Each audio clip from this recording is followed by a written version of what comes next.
धनबाद भारतीय समाज के इतिहास में यदि किसी स्त्री ने अंधकार को चीरकर शिक्षा की मशाल जलाई तो वह नाम माता सावित्रीबाई फुले का है। 3 जनवरी 2026 को माली मालाकार मंच जिला धनबाद द्वारा उनकी जयंती का आयोजन केवल एक औपचारिक कार्यक्रम नहीं था, बल्कि यह उस विचारधारा को नमन था जिसने सदियों से दबे समाज को उठकर खड़े होने का साहस दिया। सावित्रीबाई फुले वह नाम है जिन्होंने उस दौर में शिक्षा का दीप जलाया जब बेटियों का स्कूल जाना पाप समझा जाता था। सर आज देखा जा रहा है कि हमारे समाज में आज जो दहेज का जो बात चल रहा है, ज्योतिबाई फुले इसके खिलाफ हमेशा ही खिलाफत की है और विधवा उनका पुनः विवाह कराने पर उन्होंने बहुत भी बल दिया और सामने भी लाया, उनको अच्छा सम्मान भी दिलाया। क्या कुछ कहना चाहिए सर? देखिए, पहले तो हम ये बोलेंगे कि समाज में आज बेटियां को मान सम्मान जो मिल रहा है, आज हमारे जो ज्योतिराव फुले और उनकी वाइफ सावित्रीबाई फुले जी का देन है। पूरे भारत में, पूरे विश्व में इनको लोहा माना गया है। आज भी इनको पूजनीय रूप से गुजरे हैं लोग और इनका मार्गदर्शन पे चल रहा है।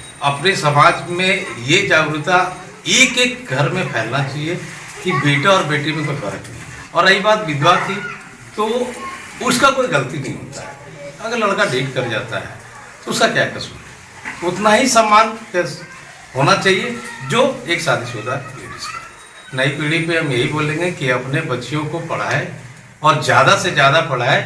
और पढ़ने का मतलब ये नहीं है कि सम्मान से बाहर हो जाए। घर द्वार लोग टोला कोई सम्मान से देखे और समाज को एक नज़र से। मेरा नाम राजू मालाकार हुआ, झारूटी मालिकपट्टी का निवास हुआ। ये हम लोग का एक आवास है। अपमान, तिरस्कार और पत्थरों के बीच भी उन्होंने कलम नहीं छोड़ी, हौसला नहीं तोड़ा। उन्होंने न केवल भारत की पहली महिला शिक्षिका बनने का गौरव प्राप्त किया, बल्कि सामाजिक कुरीतियों के खिलाफ एक मौन नहीं बल्कि सशक्त क्रांति की शुरुआत की।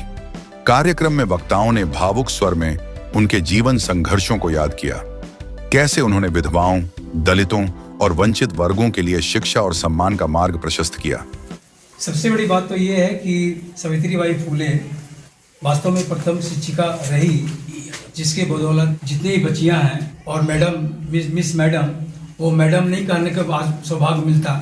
ये प्रथम शिक्षिका सावित्रीबाई फुले ही थी जिन्होंने पहला स्कूल खोला लड़कियों लोगों के लिए।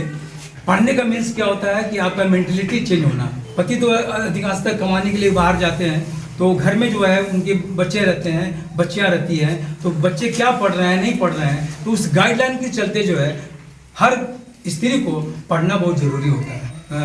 पहले के कहावत कहा गया है, गाड़ी के 2 पहिए होते हैं, इनको दोनों को पहिया को मिलाकर जब तक नहीं चलेंगे उनके आगे का रास्ता जो है वो चल नहीं पाएगा। उनके पीछे सावित्रीबाई जैसी महान आत्माओं का बलिदान छिपा है। आज भी जब समाज में भेदभाव, असमानता और अशिक्षा की जड़ें पूरी तरह नहीं टूटी हैं, तब सावित्रीबाई फुले का जीवन हमें आईना दिखाता है और प्रेरणा देता है कि परिवर्तन संभव है यदि इरादे मजबूत हों। माली मालाकार मंच द्वारा आयोजित यह जयंती समारोह समाज को यह संदेश देता है कि सच्ची श्रद्धांजलि केवल पुष्प अर्पित करना नहीं, बल्कि उनके विचारों को जीवन में उतारना है। जब हर बेटी शिक्षित होगी, हर समाज समानता की ओर बढ़ेगा, तभी सावित्रीबाई फुले का सपना साकार होगा। सावित्रीबाई फुले अमर हैं, विचारों में, संघर्ष में और आने वाली पीढ़ियों की उम्मीदों में।